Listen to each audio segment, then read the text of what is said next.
thème est célébrons la Pâque. C'est le thème des programmes de Pâques à l'église missionnaire Christ et Vie.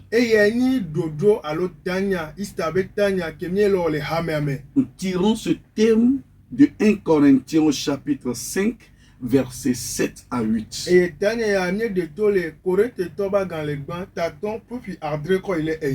là, il est écrit: faites disparaître le vieux levain, afin que vous soyez une pâte nouvelle, puisque vous êtes sans levain. Car Christ, notre Pâque, a été immolé.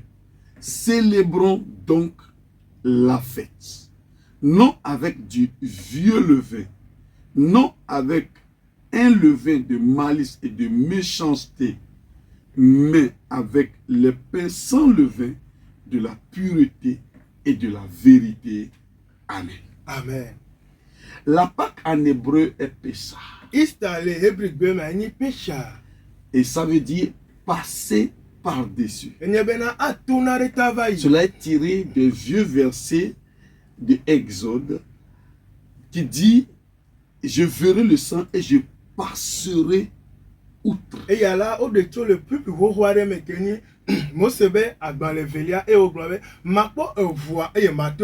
Je passerai par-dessus. À partir de ce moment, on comprend que la Pâque consiste à passer par-dessus quelque chose. Donc la Pâque, c'est une question de déplacement. C'est une question de mouvement. C'est Dieu qui entre en mouvement. Et son mouvement protège par l'ombre de Dieu ceux au-dessus de qui il passe. Donc la Pâque, c'est une question de protection provenant du mouvement de Dieu. Il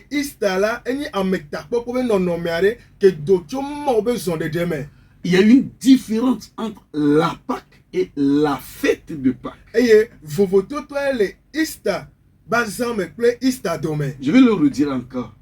Il y a une différence entre la Pâque et la fête de Pâques. La Pâque n'est pas un événement. La Pâque n'est pas une fête se déroulant chaque année.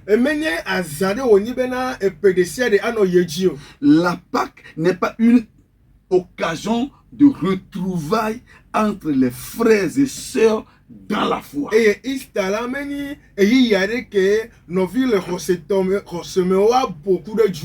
La Pâque n'est pas un souvenir lointain des chrétiens. Parce que la Pâque n'a rien à avoir avec une organisation. Exode chapitre 12, verset 21. Moïse appela tous les anciens d'Israël et leur dit: allez prendre du bétail pour vos familles et immoler la Pâque. Donc la Pâque, c'est quelque chose qu'on immole. La Pâque, c'est un animal au temps des enfants d'Israël. C'est un agneau qui est mis à part pendant 3 jours avant d'être immolé, avant d'être tué. Et son sang est capable de changer une maison ou une personne selon l'image de Dieu.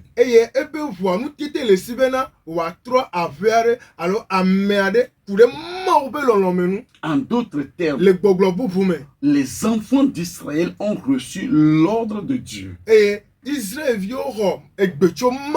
de mettre à côté, de faire sortir un agneau du troupeau 3 jours au moins d'avance.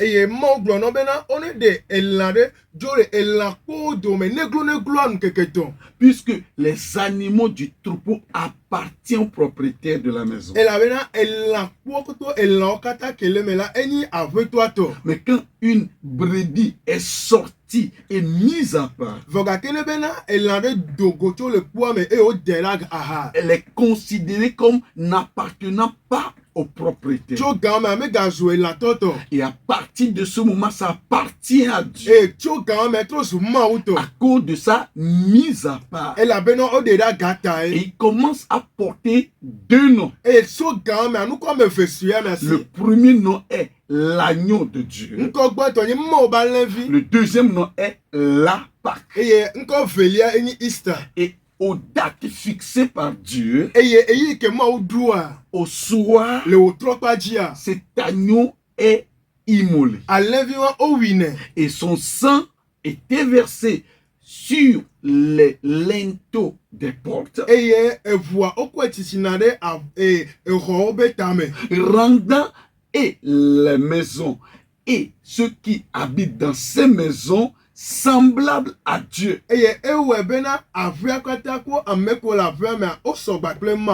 Alors qu'ils étaient pécheurs dans le pays d'Égypte, le sang transformait l'identité de leur personne devant Dieu. Et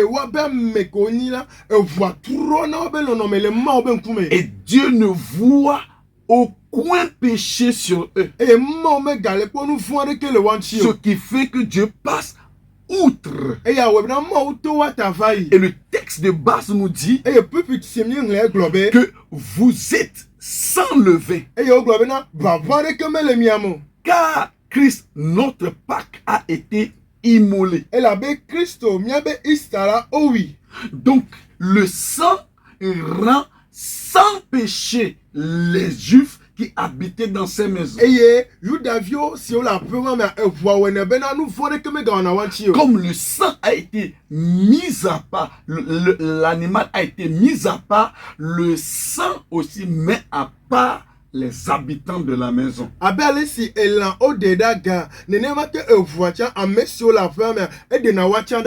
En sorte que quand Dieu voit cette maison, quand Dieu voit les habitants de cette maison, il ne voit pas de péché sur eux. Il ne voit pas la désobéissance de Pharaon en eux.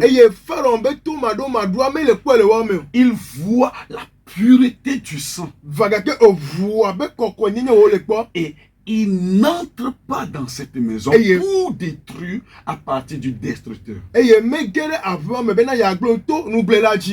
Donc, dans le temps des Juifs, la Pâque, c'est un agneau.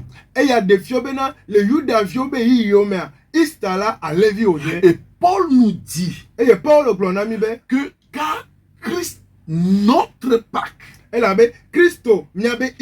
donc pour nous ce n'est pas un agneau, ce n'est pas un animal, mais c'est une personne. Notre Pâque, c'est la personne de Dieu qui habite dans un corps, qui s'est fait agneau de Dieu. Par quel moyen? Jean-Baptiste a baptisé Jésus. Et il voit un signe totalement étrange. C'est que le Saint-Esprit est descendu de façon corporelle sur sa personne. Et à partir de ce moment, Jésus vient d'être mis à part. Et comme il connaît cette tradition biblique, il voit immédiatement en Jésus celui qu'on a mis à part pour Dieu, pour servir à la Pâque. Et le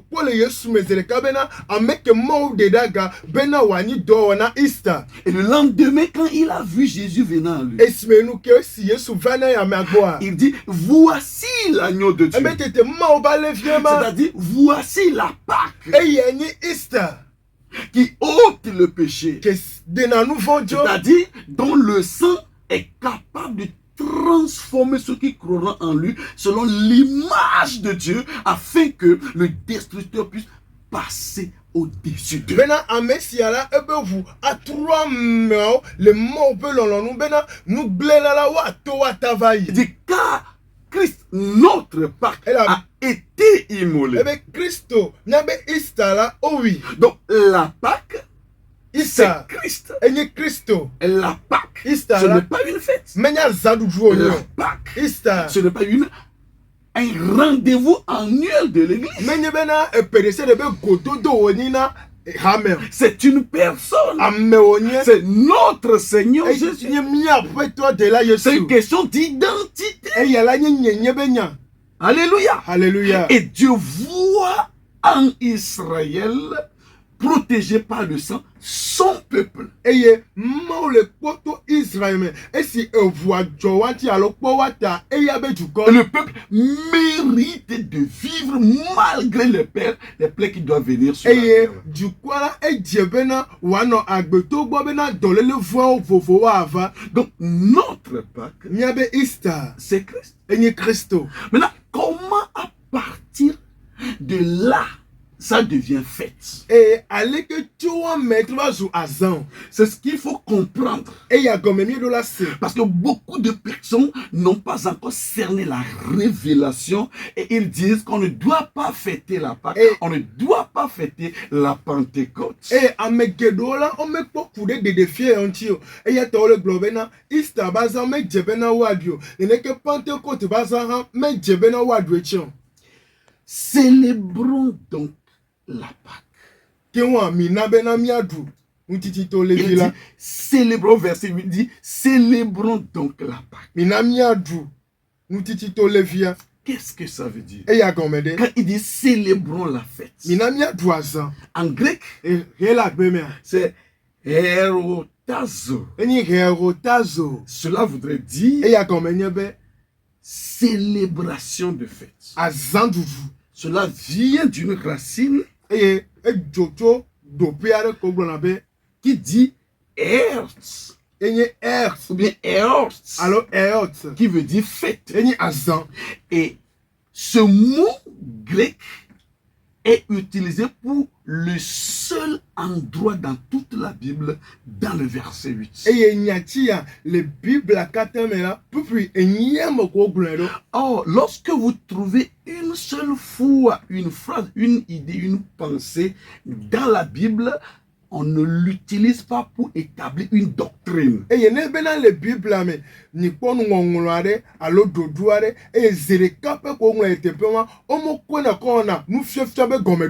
Maintenant, si c'est la seule fois où ce mot est utilisé,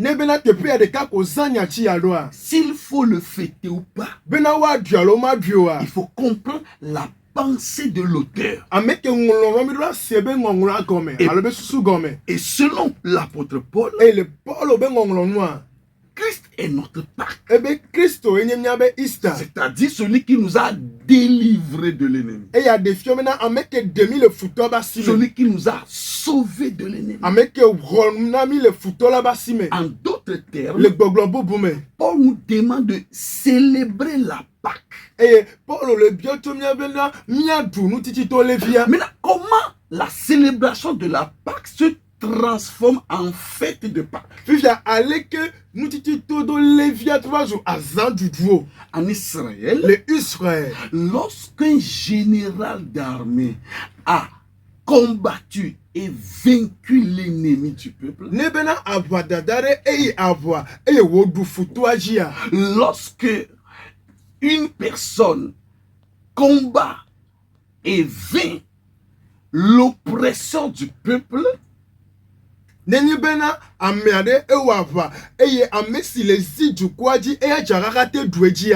alors à son retour du combat, on lui chante ses merveilles. On lui chante des grandeurs sur lui. Et la manière de le célébrer fait place à une fête nationale. Prenons l'exemple de 1 Samuel chapitre 18 verset 6 à 7. Il dit comme il revenait lors du retour de David après qu'il tue Goliath. Les femmes sorties de toutes les villes d'Israël devant du roi Saoul en chantant et en dansant et en poussant des cris de joie. Pourquoi ils le font? Verset 7, il est dit. Les femmes qui chantaient se répondaient les unes aux autres et disent Saul a frappé ses 1000, mais David a frappé ses 10 000. Ce qui veut dire qu'ils sont en train de célébrer le bravo de David. Et en célébrant le bravo de David, ça fait place à une fête énorme en Israël. Donc en élevant, en chantant la grandeur, la force de l'héros de vainqueur pour le peuple,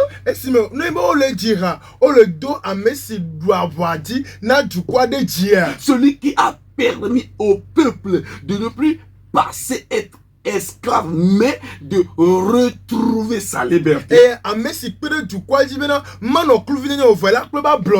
En le chantant, en le glorifiant, en l'élevant, en disant ses mérites. C'est une vie de fête qui se crée dans la vie de ceux qui louent. Donc c'est à partir de là que Paul dit de célébrer la fête. En d'autres termes, pour tous ceux qui acceptent la Pâques, comme étant la personne de Jésus, nous devons glorifier son œuvre en nous. Nous devons glorifier ses meurtrissures en nous. Parce que ces meurtrissures guérissent notre corps physiquement. Ça nous guérit spirituellement. Ça guérit notre âme. Ça guérit nos pensées. Ça guérit nos soucis. Ça guérit nos mal dans le corps. Je célèbre les meurtrissures de Jésus dans le corps de quelqu'un qui est malade et qui me suit en ce moment. Maintenant, ce que tu vas faire, tu vas te lever et tu commences à faire ce que tu ne faisais pas. Maintenant, fais-le maintenant et rends gloire à Dieu après. Parce que tu vas voir un résultat spectaculaire. Parce que la célébration de la Pâque, c'est dire les grandeurs, ce que Jésus a fait pour nous à partir de la croix. La délivrance, transport du royaume des ténèbres jusqu'au royaume du Fils de Dieu. Quand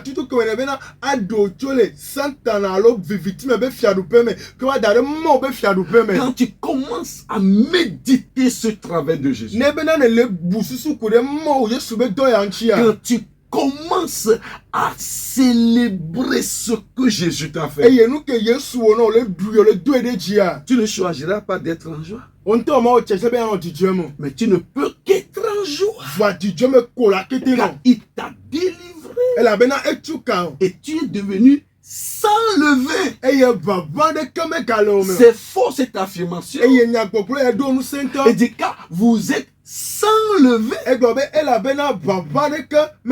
Comment Paul peut faire cette affirmation? Beaucoup d'églises loyalistes ne peuvent plus accepter ça. Que nous sommes sans lever. Lever, c'est le péché. Nous sommes sans péché. Il est dit, vous êtes sans lever. Donc votre esprit est totalement sauvé. Votre esprit est né de nouveau. Les choses anciennes sont passées. Et toutes choses sont devenues nouvelles. Maintenant, Paul dit la sainteté de notre personne intérieure. Le fait que nous avons été mis à part. Et que les choses anciennes sont passées. Maintenant, toutes choses sont devenues réellement et pratiquement nouvelles.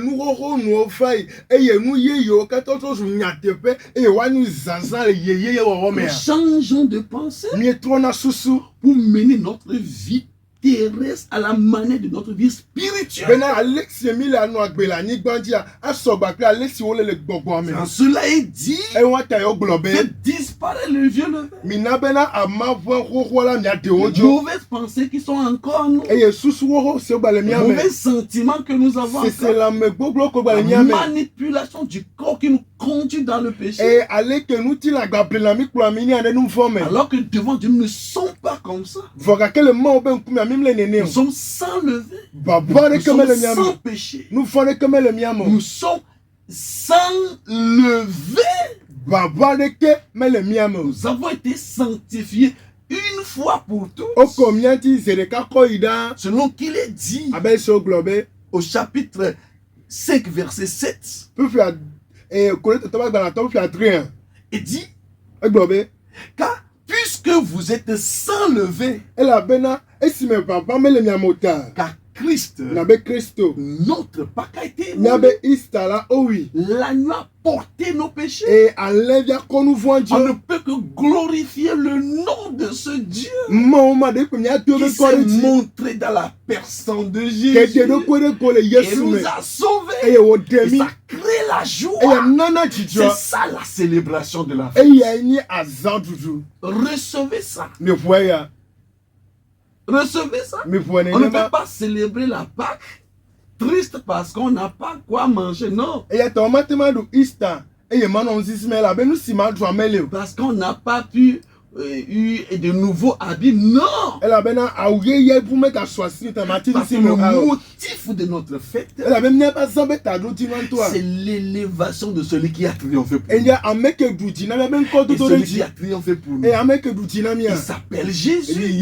Soyez bénis, mes amis. Que Dieu vous bénisse. Le Seigneur soit avec vous. Au nom de Jésus. Amen.